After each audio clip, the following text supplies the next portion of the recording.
And children of all ages, here with Gary Swagger. Good morning. Good morning. You're the president of the Amador Fly Fishers. Yes, I am. How many people do you have in your group? We have about 50 people in our club.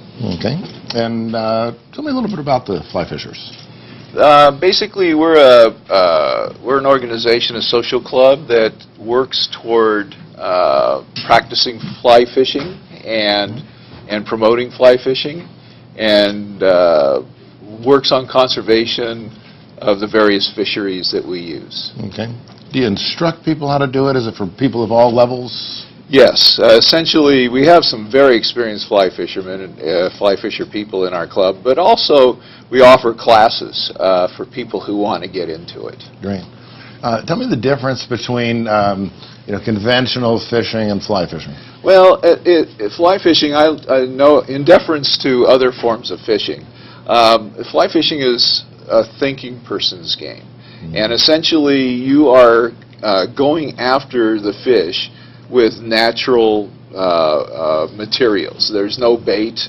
There are flies, but flies essentially are made to simulate those things that are in that fish's natural environment. Right. So you almost seems like you'd have a better chance if you could make that fly kind of touch the water and kind of just like it actually would in Absolutely.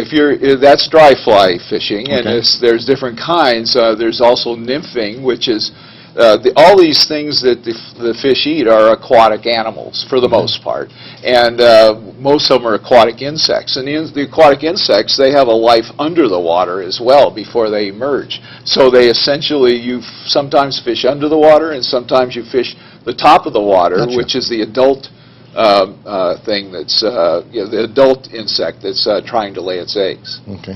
So you've got your flies open here. Yes. Let's take a look at what we've got here. Well, this particular box, this is a dry fly box. As we talked about, that this is the adult form of the aquatic insects that fall on the top of the water or land on the top of the water or are emerging to become adults from the water. Okay. This is a different kind of flies that are used in fly fishing. This is called streamer fishing, and essentially what you're trying to simulate is you're trying to simulate a small fish or other small aquatic animal that the fish you're trying to target, which is usually trout, it will go after, either because they're in their territory or because they're hungry, and this is, for a big fish, this is a good meal. Okay. Third box. Yeah, this third box are nymphs, and nymphs are a general term that's used to define the aquatic insect larval form. So essentially, either you're fishing on the bottom where these things are going along, or you're fishing, some nymphs are called emergers, and you're fishing in the water column as the things on the bottom are trying to emerge to the top to crawl out of their cocoon, if you will, and fly away. And then the cycle repeats. Those adults come back to the water and lay the eggs, and larvae form from those eggs. It's pretty gotten scientific, if you will, in this game of fly fishing. There's quite a bit to it. There is quite a bit to it, but there's still an art. There's still room for individual expression by individual fly fishers, and you'll find people who use all sorts of different techniques. Yeah. A friend of mine from high school, avid fly fisherman, you might even know of him, Weir. Yes, I know of him. He is. You see his post on Facebook, and it's one was that he walked 40 miles out into the middle of nowhere just to fly fish. So I guess it's a passionate sport. It's a passion, and it's one of my passions. And Mikey Weir is going to talk at our club. Oh, really? Yes, every month we have a club meeting, third Tuesday of every month at the Amador Government Center on Court Street. And he's one of the guests that will be showing up in one of the months. Yeah, I grew up with him, and it seemed like everything that he ever got involved with, he was just very talented at. Look up on YouTube for Mike Weir and fly fishing, and you'll find him catching a giant fish. Yes. Great. So how can somebody get started in fly fishing?